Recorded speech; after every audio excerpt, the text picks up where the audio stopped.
سلام كميت وعلو كبرات تختاتلت زرع ميديا علتاو زيناتات إيران عالم حيزلكم متزلقو عبسي نايلومي 14 تحسا زينانا بزعباتي اب إيران أسوبا امن حيل زقادمة مهمان مريك إيران أتليتات اب سفلالية كفل عالمات كوينوم كحسو زوعلو مدالاتات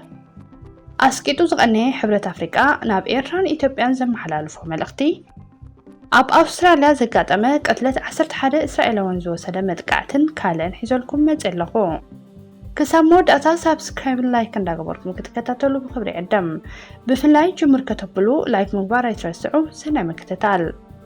አዝዩ ዝሕጉስ ዜና ወርቅን ብሩርን ነሐስ መዳልያታት ኤርትራውያን ስፖርተኛታት ሎም ሰንበት 14 ታሕሳስ ኣብ ዝተፈላለዩ ሃገራት ኮይኖም ኣብ ጉያ እግሪ ክወዳደሩ ዝውዕሉ ኤርትራውያን አትሌታት መዳልያታት ክሓፍሱ ኢሎም ኣብ ማራቶን ሆኖሉሉ 4 ኤርትራውያን ቀዳማይ ካልኣይ ራብዓይን ሓምሻይን ደረጃ መሓዝ ምስ ቀዳሞት 5 ተቀዳደምቲ ብምዛም ነጊሶም እቲሎም ሰንበት 14 ታሕሳስ ተካይደ ውድድር ሆኖሉሉ ማራቶን 2025 ኤርትራውያን አትሌታት ጸጋይ ጥዑማይ ቀዳማይ ኮይኑ ወርቂ ክዕወት ከሎ የማነ ኃይለ ስላሴ ካልዕቡ መሐንቡር ተሸሊሞ አትሌታት ተስፉ ተወልደን አማኑኤል መሰልን ከኣ 45 ደረጃ ሒዞም ብምዛም 4 ኤርትራውያን ምስ ቀዳሞት 5 ብሉጻት ውድድሮም ዛዚሞም ኣብ ዝሓለፈ ዓመት ነዚ ማራቶን ሎማ ዓመት ካልኣይ ደረጃ ሒዙ ዛዘመ አትሌት የማነ ኃይለ ስላሴ ተዓዊትሉ ከም ዝነበረ ይዝከር ኣብ ካልእ ውድድር ናይ ዝዕለት ቀዳማይ ኮይኑ ብምዕዋት ወርቂ መዳልያን ገንዘባዊ ሽልማትን ዝሓፈሰ ኤርትራዊ አትሌት ዓብድራዝቅ ሱለይማን እዩ እዚ አትሌት ኣብቲ ቅድሚ ውሕዳት ሰዓታት ዝተዛዘመ ንመበል 49 ግዚኡ ዝተካየደ ጉያ እግሪ ዙሪክ ተሳቲፉ ንኩሎም መወዳድርቱ ቀዲሙ ሕንፃፅ ብምርጋፅ ከዓ ዕውት ወርቅን ገንዘባዊ ሽልማትን ኮይኑ ኣብ ተመሳሳሊ ውድድር ናይ ጉያ እግሪ ኣብ ካልእ ሃገር ተወዳዲሩ ዝተዓወተ ከዓ ኤርትራዊ አትሌት አብርሃም ገብረስላሴ እዩ አትሌት አብርሃም ገብረስላሴ ኣብቲ ኣብ ሃገረ ቱርክ ዝተካየደ ማራቶን መርሲን ተሳቲፉ ኣብዚ ካብ ብዙሓት ሃገራት ዝመጹ ተወዳደርቲ ዝተረኽብሉ ማራቶን ከዓ 2 ሰዓትን 8 ደቂቃን 29 ካልኢትን ግዜ በምህራም ሳሳይ ደረጃ ሒዙ ብምዕዋት ነሓስን ገንዘባዊ ሽልማትን ረኺቡ ነዚ ውድድር ክልተ አትሌታት ኬንያ ቀዳማይን ካልኣይን ብምዃን ተዓዊቶምሉ አትሌት አብርሃም ገብረስላሴ ከዓ ኣሰሮም ብምሓዝ ባንዴራ ሃገሩ ኣንበልቢሉ ሃገራት ጋንታ ኤርትራ ኣብ ጸወታታት መላእ ኣፍሪቃ 2025 ተጸሚዳ ዘላ ኣብቲ ኣብ ሃገረ አንጎላ ዝካየድ ዘሎ ውድድራት ከዓ ኣብ ዝተፈላለዩ ዓይነታት ስፖርት ተሳተፋላ ትማሊ 13 ታሕሳስ ኣብ ዝተካየደ ናይ 3000 ሜትሮ ጉያ እግሪ ከዓ በአትሌት አሌክሳንደር ተስፋይ ተዓዋቲት ወርቂ መዳልያ ኮይና ኣብ ተመሳሳሊ ውድድር እውን ሃገራዊት ጋንታ ኤርትራ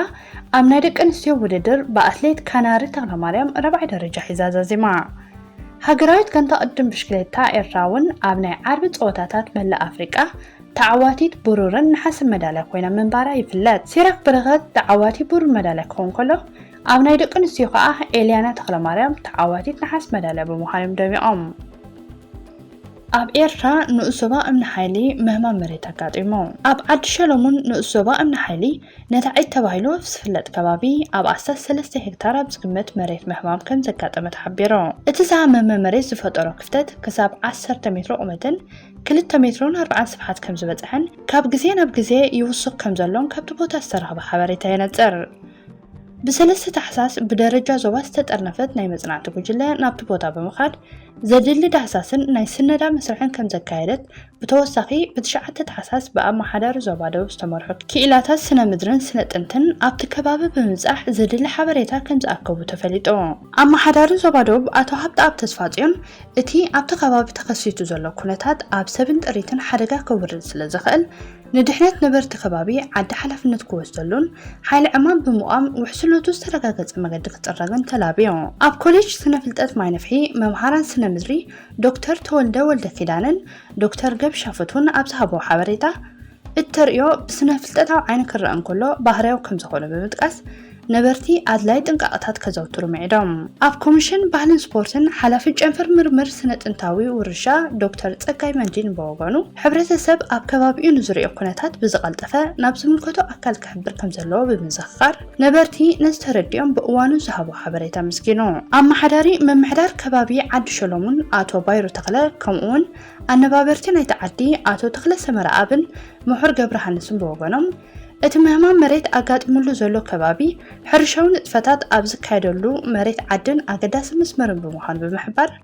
ኣብ 2024 ተመሳሳሊ ተሪኦ ተኸሲቱ መንባሩ ኣብ ወርሒ ሓምለ 2025 እውን መሬት ክግማዕን ድምፂ ክገብርን ከም ዝጀመረ እቲ መስመር ተዓፅዩ ደጊሞም ካልእ መገዲ እኳ እንተፀረጉ ንሱ እውን ክሃምም ምጅማሩ ረዲኦም ዓዲ ሸሎሞን ካብ እምኒ ሓይሊ ንሸነኽ ደቡባዊ ምዕራብ 16 ኪሎ ሜትር ነታ ዒድ ድማ ካብ ዓዲ ሸሎሞን ንሸነኽ ምብራቕ 4 ኪሎ ሜትር ርሒቓ ናብ ፃዕዳ ቀላይ ኣብ ዝወስድ ስንጭሮ ትርከብ 12 ታሕሳስ ኣስቂጡ ዘሕለፋ ሕብረት ኣፍሪቃ ኣብ ገዝኡ ጓና ብምዃን ድሕሪ ኩለን ሃገራት ዓለምን ውድባትን ናብ ኤርትራን ኢትዮጵያን ዝቐንዕ መልእኽቱ ብምኽንያት 25 ዓመት ውዕል ኣልጀርስ ኣመሓላሊፉ ዕለት 12 ታሕሳስ እቱ ክትብልን ውድብ ሕብረት ሃገራት ኣብ ውሽጢ ደቃይቕ መልእኽቱ ክሕልፍን ሓደ እዩ ነይሩ እቲ ብምኽንያት 25 ዓመት ውዕል ኣልጀርስ ኣብ ዝሰደዶ መልእኽቲ ከዓ ኤርትራን ኢትዮጵያን ነቲ ናይ መወዳእታን ቀያድን ብይን ኮሚሽን ዶብ ተቐቢለን ብሕጂ ብሰላም ክነብራን ልዕላውነት ናይ ሓድሕደን ክከባበራን ጽውዕ ነይሩ ጸኒሕን እውን ኣብ ተመሳሳሊ ዕለት ሃገራት ካናዳ፣ ዓዲ እንግሊዝ፣ ጀርመን፣ ጃፓንን ኣሜሪካን ካልኦት ሃገራትን ምስ ሕብረት ኤውሮጳ ብምኽንያት 25 ዓመት ውዕል ኣልጀርስ መልእኽቲ ኣመሓላሊፈን ማንም ዘይተጸበዮ ግን ዋና እቲ ጉዳይ ዝኾነ ሕብረት ኣፍሪቃ ኣስቂጥዩ ንዕለት 12 ሓሊፍዋ 13 ታሕሳስ እውን 24 ሰዓታት ዛዚማ ተፋንያ 14 ታሕሳስ ኣብ መኻዳ ግን ሕብረት ኣፍሪቃ ካብ ደቂሱ ዝቐነየ ዓራት ግዲ ተበራቢሩ ብምኽንያት እቲ በዓሉ ምስ ሕብረት ሃገራት ብምዃን ዘፈረሞ ውዕል ኣልጀርስ ዝምልከት መልእኽቲ ናብ ኤርትራን ኢትዮጵያን ኣመሓላሊፉ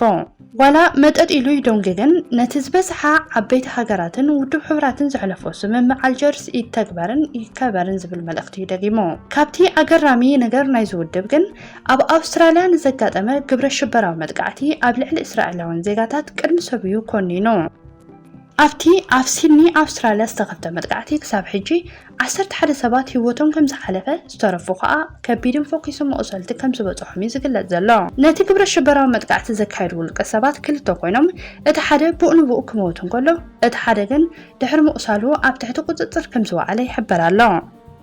ኣብቲ ናይ ቅትለት ኣጋጣሚ ሓደ ኣሕመድ ዝተባህለ ወናን ድኳን ንቐታሊ ብረት ኣብ ምሕዳግ ብዝገበሩ ጅግንነት ካብ ዓለም ሙሉእ ኣድናቆት ይውሕዘሉ ኣሎ እቶም ግዳይ ቅትለትን መቑሰልትን ዝኾኑ እስራኤላውያን ዓመታዊ ናይ ኣይሁድ ፌስቲቫል ኣብ ምፅንባል እዮም ነይሮም ልዕሊ 1,000 ሰባት ብኣካል ክሳተፉ መደብ ስለ ዝነበረ ከዓ